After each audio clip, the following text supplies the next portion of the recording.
All right, Tim, thank you very much. And our Spotters Network gives us our 8-mile mark for the men of 38:16 with Hussein just a little breathing room at the moment. And it's not so much a question of the overall time, but from mile to mile, and that was 4:53 from miles 7 to 8 with a little hill. So they're really in a tempo now. They were a little bit fast at the start because of the hills, but now they've settled into the tempo, the effort that they want to carry through the race. On the lead pack is now down to 7.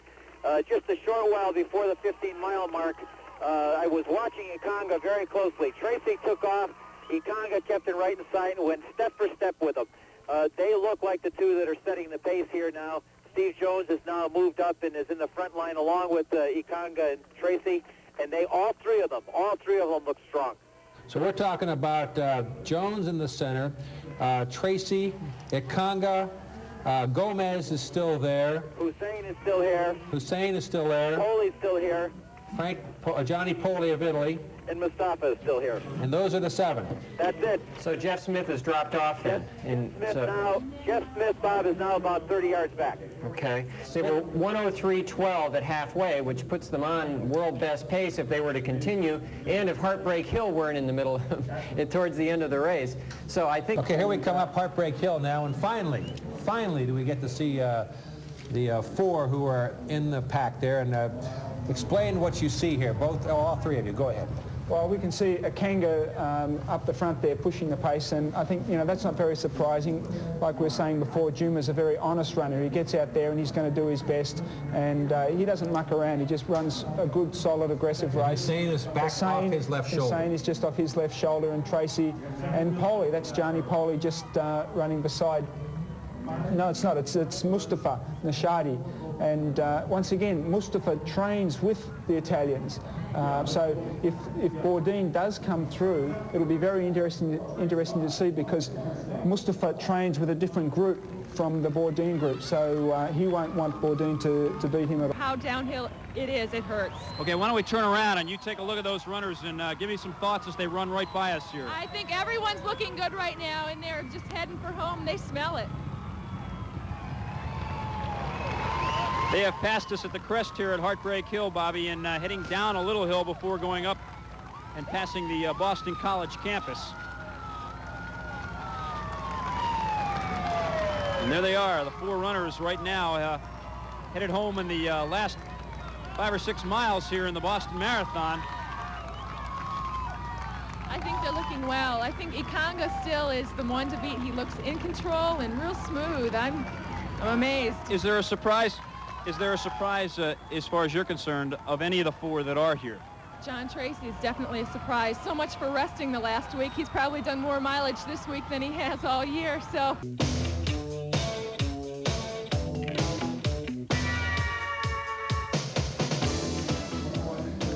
The Tanzanian and the Kenyan side by side. Ikangaa and Hussein with John Treacy steps behind. That's the picture coming down the Heartbreak Hill.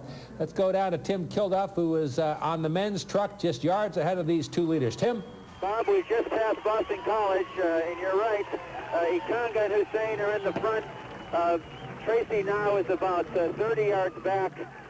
Mustafa now is close to 60 yards off the pace. And I keep mentioning Bordin because he continues to hang in there. It won't be long before he catches Mustafa and will move into 4th place. Something to keep your eye on. Treacy continues to drop off about 15 yards now. 1888. Now we're back to Hussein, who has vaulted out to a slight lead and seems to be picking up the pace on Ikangaa.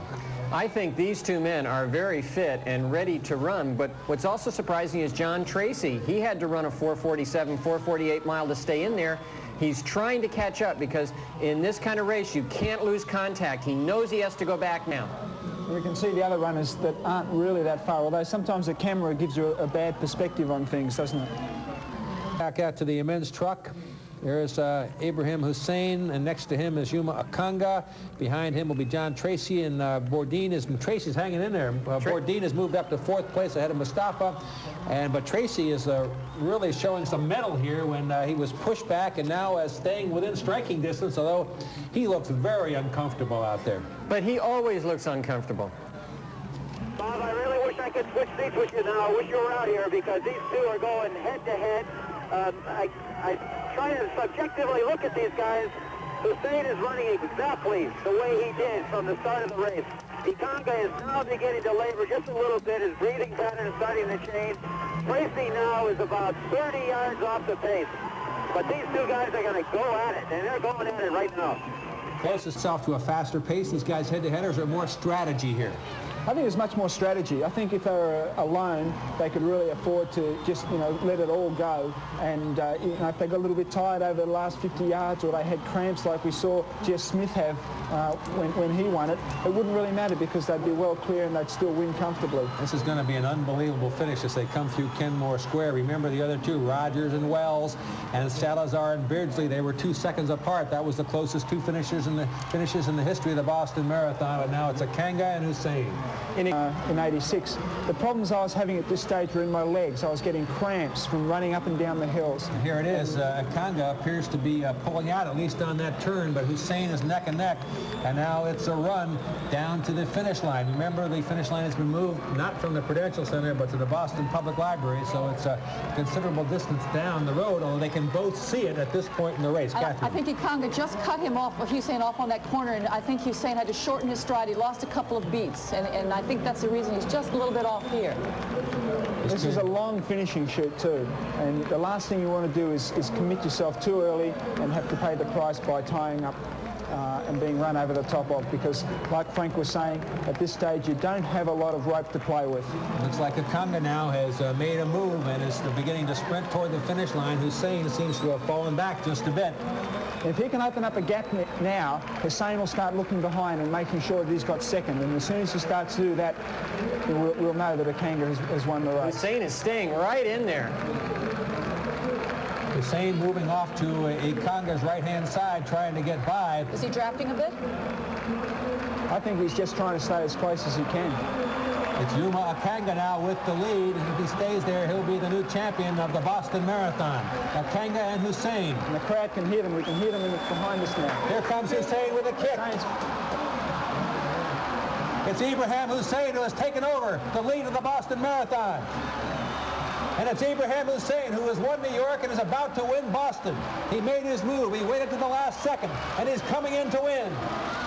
Great performance. Very sensible, very intelligent, very tactically ideal race. He sat back there, let Ikangaa do the running over the early section down the finishing chute, made his move when he was confident that he could win it. And here comes John Treacy, who has hung in there most of the race and will be coming in third. Incredible performance given how much racing and traveling he's been doing. I don't think it was wise for him to enter this race, but now he has some confidence going into the Olympics. He knows he can hang in there. He's a certain contender in the Olympics now. The Irish can't possibly leave him out of their Olympic team after this great performance. Ibrahim Hussein, who has won Boston, has won New York, has won Honolulu 3 times. Gelindo Bordin coming in 4th place here. I think that's a great run from him, and he's just beaten Gianni Poli from Italy. So those two Italians, the Italian marathon scene is very important. There's a